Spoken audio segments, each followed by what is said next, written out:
ओम शांति। आज 2 जनवरी 2025 के बाबा के अनमोल मधुर महावाक्य सुनेंगे। आज की बाबा की मुरली है शिव जयंती पर।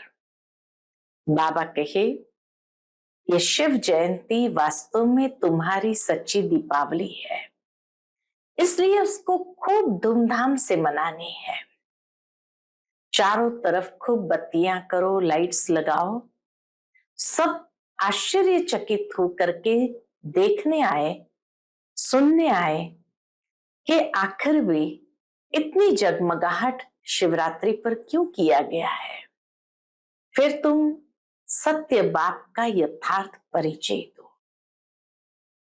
परंतु बाबा कहे, जिसका बुद्धि योग बाप के साथ लगा हुआ होगा, जो योग युक्त होंगे, वह बाप का परिचय यथार्थ रूप से दे सकेंगे।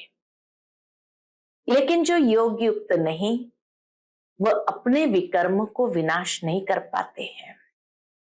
पाप कर्म रह जाते हैं तो बुद्धि कहां न कहां नाम रूप में फंस पड़ती है। वो सही में देही अभिमानी नहीं बन पाते हैं। इसलिए बाबा कहे, अपने बुद्धि योग को शिव बाबा के साथ लगा के रखो और सदा योग युक्त रहो। सुनते हैं आज के बाबा के अनमोल मधुर महावाक्य। ओम शांति। मीठे बच्चे, बाप का पाठ एक्यूरेट है। वह अपने समय पर आते हैं, जरा भी फर्क नहीं पड़ सकता। उनके आने का यादगार शिवरात्रि खूब धूमधाम से मनाओ। आज की मुरली से प्रश्न है, किन बच्चों के विकर्म पूरे पूरे विनाश नहीं हो पाते? उत्तर है, जिनका योग ठीक नहीं है, बाप की याद में नहीं रहते, तो विकर्म विनाश नहीं हो पाते। योग युक्त न होने से इतनी सदगति नहीं होती। योग युक्त ही नहीं है तो इतनी सदगति नहीं होती। पाप रह जाते हैं, फिर पद भी कम हो जाता है। योग नहीं तो नाम रूप में फंसे रहते हैं। उनकी ही बातें याद आती रहती है। वह देही अभिमानी रह नहीं सकते। आज की मुरली से पहले गीत बजा है, ये कौन आज आया सवेरे सवेरे। ओम शांति। सवेरे कितने बजे होता है? गीत की लाइन थी, ये कौन आज आया सवेरे सवेरे। तो बाबा कहे, सवेरे कितने बजे होता है? बाबा सवेरे कितने बजे आते हैं?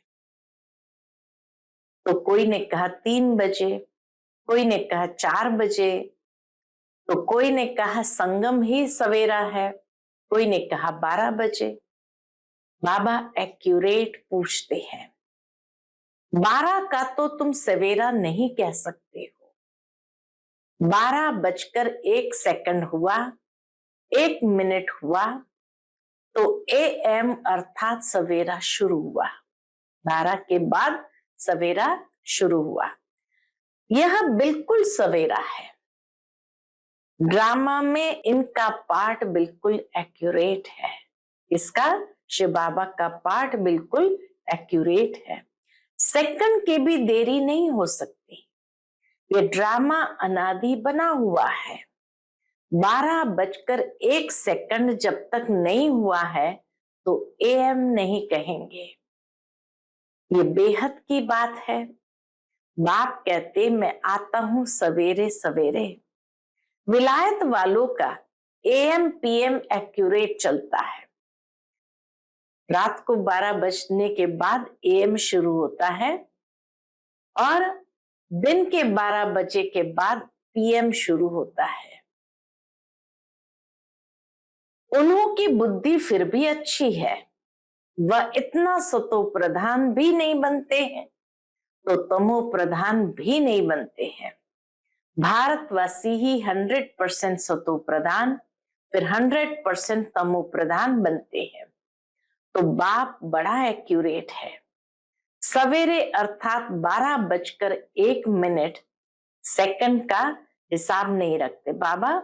सेकंड का हिसाब नहीं, सेकंड पास होने में मालूम भी नहीं पड़ता है। अब यह बातें तुम बच्चे ही समझते हो, दुनिया तो बिल्कुल घोर अंधियारे में है।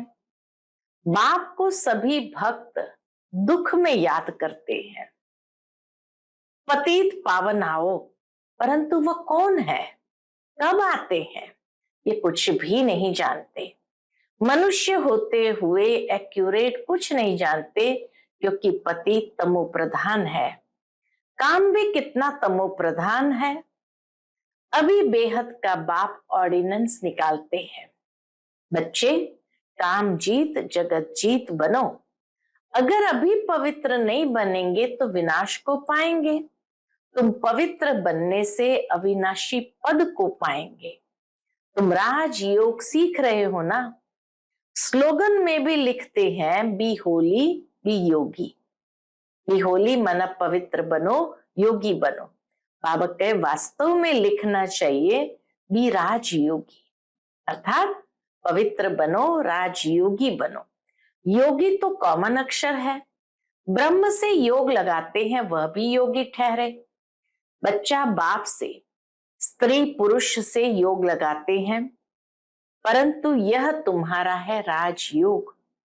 बाप राजयोग सिखलाते हैं, इसलिए राजयोग लिखना ठीक है। बी होली एंड राजयोगी, पवित्र बनो और राजयोगी बनो। दिन प्रतिदिन करेक्शन तो होती रहती है। बाप भी कहते हैं आज तुमको गुह्य से गुह्य बातें सुनाता हूं। अब शिव जयंती भी आने वाली है। शिव जयंती तो तुमको अच्छी रीति मनानी है। शिव जयंती पर तो बहुत अच्छी रीति सर्विस करनी है। जिसके पास प्रदर्शनी है, सभी अपने अपने सेंटर पर अथवा घर में शिव जयंती अच्छी रीति मनाओ और लिख दो, शिव बाबा गीता ज्ञान दाता बाप से बेहद का वर्षा लेने का रास्ता आकर सीखो। बलबत्तियां आदि भी जला दो। घर घर में शिव जयंती मनानी चाहिए। तुम ज्ञान गंगाएं हो ना, तो हर एक के पास गीता पाठशाला होनी चाहिए। घर घर में गीता तो पढ़ते हैं ना, पुरुषों से भी माताएं भक्ति में तीखी होती है। ऐसे कुटुंब परिवार भी होते हैं जहां गीता पढ़ते हैं, तो घर में भी चित्र रख देना चाहिए। लिख दे कि बेहद के बाप से आकर फिर से वर्षा लो। ये शिव जयंती का त्योहार, बाबा कहे ये शिव जयंती का त्योहार वास्तव में तुम्हारी सच्ची दीपावली है। जब शिव बाबा आते हैं तो घर घर में रोशनी हो जाती है। इस त्योहार को खूब बत्तियां आदि जलाकर रोशनी कर मनाओ। सुना बाबा का डायरेक्शन, खूब रोशनी कर मनाओ। तुम सच्ची दीपावली मनाते हो। फाइनल तो होना है सतयुग में, वहां घर घर में रोशनी ही रोशनी होंगी, अर्थात हर आत्मा की ज्योति जगी रहती है।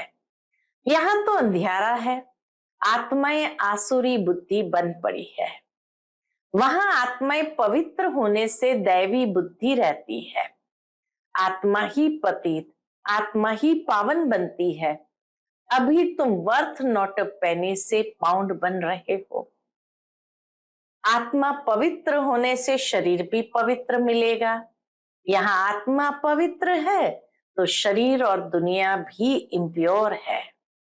इन बातों को तुम्हारे में से कोई थोड़े है जो यथार्थ रीति समझते हैं। बाबा कहे बहुत थोड़े हैं जो यथार्थ रीति समझते हैं और उनके अंदर खुशी होती है। नंबरवार पुरुषार्थ तो करते रहते हैं। ग्रहचारी भी होती है। कभी राहु की ग्रहचारी बैठती है तो आश्चर्यव्रत भागंती हो जाते हैं। बृहस्पति की दशा से बदलकर ठीक राहु की दशा बैठ जाती है। काम विकार में गया और राहु की दशा बैठी। मल्ल युद्ध होती है ना, तो माताओं ने देखा नहीं होगा, क्योंकि माताएं होती है घर की घरेत्री। माताएं होती है घर की घरेत्री। अब तुमको मालूम है ब्रह्मरी को घरेत्री अर्थात घर बनाने वाली कहते हैं। ब्रह्मरी को ही घर बनाने वाली घरेत्री कहते हैं। घर बनाने का अच्छा कारीगर है, इसलिए घरेत्री नाम है। कितनी मेहनत करती है माताएं भी अपने घर को बनाने में, कितनी मेहनत करती है। वह भी पक्का मिस्त्री है। बाबा के माताएं भी कौन है? पक्का मिस्त्री है। 2-3 कमरा बनाती है, 3-4 कीड़े ले आती है। वैसे तुम भी ब्राह्मणिया हो, चाहे 1-2 को बनाओ, चाहे 10-12 को, चाहे 100, चाहे 500 को बनाओ, मंडप आदि बनाते हो, यह भी घर बनाना हुआ ना। उनमें बैठ सबको भूं भूं करते हो। फिर कोई तो समझकर कीड़े से ब्राह्मण बनते हैं। कोई तो ज्ञान को समझकर कीड़े से ब्राह्मण बनते हैं, कोई सड़ा हुआ निकलते हैं, अर्थात इस धर्म के नहीं है। इस धर्म वालों को ही पूरी रीति टच होगा। तुम तो फिर भी मनुष्य हो ना, तुम्हारी ताकत उनसे यानी ब्रह्मरी से तो जास्ती है। तुम 2000 के बीच में भी भाषण कर सकते हो। आगे चल 4-5 हजार की सभा में भी तुम जाएंगे। ब्रह्मरी की तुम्हारे से भेंट है। आजकल सन्यासी लोग भी बाहर विदेशों में जाकर कहते हैं हम भारत का प्राचीन राजयोग सिखाते हैं। आजकल माताएं भी गेरू कफनी पहनकर जाती है, फॉरेनर्स को ठग कर आती है, उनको कहती है भारत का प्राचीन राजयोग भारत में चलकर सीखो। तुम ऐसे थोड़ी कहेंगे कि भारत में चलकर सीखो। तुम तो फॉरेन में जाएंगे तो वहां ही बैठ समझाएंगे। ये राजयोग सीखो तो स्वर्ग में तुम्हारा जन्म हो जाएगा। इसमें कपड़ा आदि बदलने की भी बात नहीं है। यहाँ ही देह के सब संबंध भूल क्या करो, अपने को आत्मा समझ बाप को याद करो। बाप ही लिबरेटर गाइड है, सबको दुख से लिबरेट करते हैं। अभी तुमको सतो प्रधान बनना है। तुम पहले गोल्डन एज में थे, अब आयरन एज में हो। सारी वर्ल्ड, सभी धर्म वाले आयरन एज में है।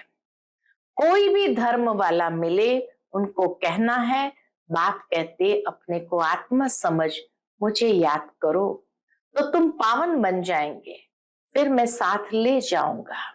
बस इतना ही बोलो, जास्ती नहीं। यह तो बहुत सहज है। तुम्हारे शास्त्रों में भी है कि घर घर में संदेश दिया। कोई एक रह गया तो उसने उल्हना दिया, मुझे कोई ने बताया नहीं। बाप आए हैं तो पूरा ढिंडोरा पीटना चाहिए। बाप आए हैं तो क्या करो, तो पूरा ढिंडोरा पीटना चाहिए। एक दिन जरूर सबको पता पड़ेगा कि बाप आए हैं। शांतिधाम सुखधाम का वर्षा देने। बरोबर जब बीटिज्म था तो और कोई धर्म नहीं था, सभी शांति धाम में थे। ऐसे ऐसे ख्यालात चलने चाहिए, स्लोगन बनाने चाहिए। बाप कहते देह सहित सब संबंधों को छोड़ो, अपने को आत्मा समझ मुझ बाप को याद करो, तो आत्मा पवित्र बन जाएगी। अभी आत्माएं अपवित्र है। अभी सबको पवित्र बनाए, बाप गाइड बन वापस ले जाएंगे। सब अपने अपने सेक्शन में चले जाएंगे। फिर डीटी धर्म वाले नंबरवार आएंगे। कितना सहज है। यह तो बुद्धि में धारण होना चाहिए। जो सर्विस करते हैं वह छिपे नहीं रह सकते। डिस सर्विस करने वाले भी छिप नहीं सकते हैं। सर्विसेबल को तो बुलाते हैं। बाबा कहे जो सर्विसेबल है उनको तो बुलाते हैं। जो कुछ भी ज्ञान नहीं सुना सकते उनको थोड़ी बुलाएंगे। वह तो और ही नाम बदनाम कर देंगे। कहेंगे बीके ऐसे होते हैं क्या, पूरा रिस्पॉन्ड भी नहीं करते। तो नाम बदनाम हुआ ना। शिव बाबा का नाम बदनाम करने वाले उच्च पद पा न सके। जैसे यहाँ भी कोई तो करोड़पति है, पदमपति भी है, कोई तो देखो भूख मर रहे हैं। ऐसे बेगर्स भी आकर प्रिंस बनेंगे। बाबा कहे ऐसे बेगर्स भी आकर प्रिंस बनेंगे। अभी तुम बच्चे ही जानते हो, वही श्री कृष्ण जो स्वर्ग का प्रिंस था वह फिर बेगर बनते हैं, फिर बेगर टू प्रिंस बनेंगे। ये बेगर थे ना, ब्रह्मा बाबा के लिए बाबा कहे ये बेगर थे ना, थोड़ा बहुत कमाया वह भी तुम बच्चों के लिए, नहीं तो तुम्हारी संभाल कैसे होती। बाबा कहे नहीं तो तुम्हारी संभाल कैसे हो। ये सब बातें शास्त्र में थोड़ी है, शिव बाबा ही आकर बतलाते हैं। बरोबर ये गांव का छोरा था। ब्रह्मा बाबा के लिए कहते बाबा ये तो गांव का छोरा था, नाम कोई श्री कृष्ण नहीं था, ये आत्मा की बात है, इसलिए मनुष्य मूंझे हुए हैं। तो बाबा ने समझाया शिव जयंती पर हर एक घर घर में चित्रों पर सर्विस करे, लिख दे कि बेहद के बाप से 21 जन्मों के लिए स्वर्ग की बादशाही सेकंड में कैसे मिलती है। सो आकर समझो। जैसे दिवाली पर मनुष्य बहुत दुकान निकाल बैठते हैं, तुमको फिर अविनाशी ज्ञान रत्नों का दुकान निकाल बैठना है। तुम्हारा कितना अच्छा सजाया हुआ दुकान होगा। बाबा कहे तुम्हारा कितना अच्छा सजाया हुआ दुकान होगा। मनुष्य दिवाली पर करते हैं, तुम फिर शिव जयंती पर करो। मनुष्य दिवाली पर खूब शादमाना करते हैं, बाबा कहे तुम फिर शिव जयंती पर करो। आखिर भी हमारे शिव बाबा का बर्थडे है। जो शिव बाबा सबके दीप जगाते हैं, तुमको विश्व का मालिक बनाते हैं, वह तो लक्ष्मी से विनाशी धन मांगते हैं और यहाँ जगदम्बा से तुमको विश्व की बादशाही मिलती है।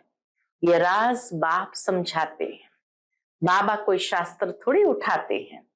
बाप कहते मैं नॉलेजफुल हूं ना। हाँ ये जानते हैं फलाने फलाने बच्चे सर्विस बहुत अच्छी करते हैं, इसलिए याद पड़ती है। बाकी ऐसे नहीं कि एक एक के अंदर को बैठ जानता हूं। हाँ कोई समय पता पड़ जाता है। हाँ बाबा को पता पड़ जाता है। क्या पता पड़ता है? ये पतित है, शक पड़ता है, उनकी शक्ल ही मायूस हो जाती है। तो ऊपर से बाबा भी कहला भेजते हैं, इनसे पूछो। यह भी ड्रामा में नोंद है। हाँ ऐसा पार्ट भी ड्रामा में नोंदा हुआ है जो कोई कोई के लिए बाबा बताते हैं, शिव बाबा बताते हैं। बाकी ऐसे नहीं सबके लिए बताएंगे, ऐसे तो ढेर है। काला मुंह करते हैं, जो करेंगे सो अपना ही नुकसान करेंगे। बाबा ने बता दिया जो धारणा पर नहीं चलते वह अपना ही नुकसान करेंगे। सच बतलाने से कुछ फायदा होगा, नहीं बताने से और ही नुकसान करेंगे। समझना चाहिए बाबा हमको गोरा बनाने आए हैं और हम फिर काला मुंह कर लेते हैं। यह है ही कांटों की दुनिया, ह्यूमन कांटे हैं। सतयुग को कहा जाता गार्डन ऑफ अल्लाह और यह है फॉरेस्ट। कलयुगी दुनिया है फॉरेस्ट और सतयुगी दुनिया है गार्डन ऑफ अल्लाह। इसलिए बाप कहते हैं जब जब धर्म की ग्लानि होती है तब मैं आता हूं। फर्स्ट नंबर श्री कृष्ण को देखो, फिर 84 जन्म के बाद कैसे बन जाता है। अभी सब है तमो प्रधान, आपस में लड़ते रहते हैं, यह सब ड्रामा में है। फिर स्वर्ग में यह कुछ नहीं होगा। पॉइंट्स तो ढेर के ढेर है। बाबा बच्चों को कितनी सुंदर सुंदर पॉइंट्स देते रहते हैं। जैसे बैरिस्टर लोग भी पॉइंट्स का बुक रखते हैं ना, डॉक्टर लोग भी किताब रखते हैं, उसमें देखकर दवाई देते हैं। तो बच्चों को कितना अच्छी रीति पढ़ना चाहिए, सर्विस करनी चाहिए। बाबा ने नंबर 1 मंत्र दिया है। कौन सा? बाबा ने नंबर 1 मंत्र दिया है, मन मना भव। बाप और वर्षे को याद करो तो स्वर्ग के मालिक बन जाएंगे। शिव जयंती मनाते हैं, परंतु शिव बाबा ने क्या किया? जरूर स्वर्ग का वर्षा दिया होगा। उसको 5000 वर्ष हुए। स्वर्ग से नर्क और नर्क से स्वर्ग बनेगा, स्वर्ग से नर्क और नर्क से स्वर्ग बनेगा। बाप समझाते हैं, बच्चे योग युक्त बनो तो तुम्हें हर बात अच्छी तरह समझ में आएगी। परंतु योग ठीक नहीं है, बाप की याद नहीं रहती तो कुछ समझ नहीं सकते। विकर्म भी विनाश नहीं हो पाते। योग युक्त न होने से इतनी सदगति भी नहीं होती, पाप रह जाते हैं। फिर क्या होगा? पाप रह जाते हैं, फिर पद भी कम हो जाता है। बहुत है, योग कुछ भी नहीं है। नाम रूप में फंसे रहते हैं, उनकी ही याद आती रहेगी तो विकर्म विनाश कैसे होंगे? बाप कहते हैं, देही अभिमानी बनो। अच्छा, मीठे मीठे सिकिलते बच्चों प्रति माता पिता बाप दादा का याद प्यार और गुड मॉर्निंग। रूहानी बाप की रूहानी बच्चों को नमस्ते। हम सभी रूहानी बच्चों की रूहानी माता पिता बाप दादा को याद प्यार, गुड मॉर्निंग और नमस्ते नमस्ते। शुक्रिया बाबा, शुक्रिया। आज की मुरली से धारणा के लिए मुख्य सार है। पहली पॉइंट, शिव जयंती पर अविनाशी ज्ञान रत्नों का दुकान निकाल सेवा करनी है। घर घर में रोशनी कर सबको बाप का परिचय देना है। दूसरी पॉइंट है, सच्चे बाप से सच्चा होकर रहना है। कोई भी विकर्म करके छिपाना नहीं है। ऐसा योग युक्त बनना है जो कोई भी पाप रह न जाए। किसी के भी नाम रूप में नहीं फंसना है। आज का बाप दादा का मधुर वरदान हम बच्चों के प्रति है, मैंपन के भान को मिटाने वाले ब्रह्मा बाप समान श्रेष्ठ त्यागी भव। मैंपन के भान को मिटाने वाले ब्रह्मा बाप समान श्रेष्ठ त्यागी भव। संबंध का त्याग, वैभव का त्याग कोई बड़ी बात नहीं है, लेकिन हर कार्य में, संकल्प में भी औरों को आगे रखने की भावना रखना, अर्थात अपनेपन को मिटा देना। पहले आप करना, यह है श्रेष्ठ त्याग। इसे ही कहा जाता है स्वयं के भान को मिटा देना। जैसे ब्रह्मा बाप ने सदा बच्चों को आगे रखा, मैं आगे रहूं, इसमें भी सदा त्यागी रहे। इसी त्याग के कारण सबसे आगे अर्थात नंबर 1 में जाने का फल मिला। तो फॉलो फादर। आज का स्लोगन है, फट से किसी का नुक्स निकाल देना, यह भी दुख देना है। फट से किसी का नुक्स निकाल देना अर्थात किसी की कमी कमजोरी उनको दिखा देना, महसूस करा देना, यह भी उनको दुख देना है। अपनी शक्तिशाली मनसा द्वारा सकाश देने की सेवा करो। अव्यक्त इशारा है, अपनी शक्तिशाली मनसा द्वारा सकाश देने की सेवा करो। जैसे ऊंचे टावर से सकाश देते हैं, लाइट माइट फैलाते हैं, ऐसे आप बच्चे भी अपनी ऊंची स्थिति अथवा ऊंचे स्थान पर बैठ कम से कम 4 घंटे विश्व को लाइट और माइट दो। जैसे सूर्य भी विश्व में रोशनी तब दे सकता है जब ऊंचा है, तो साकार सृष्टि को सकाश देने के लिए ऊंचे स्थान निवासी बनो, ऊंचे स्थान निवासी बनो। अच्छा, ओम शांति।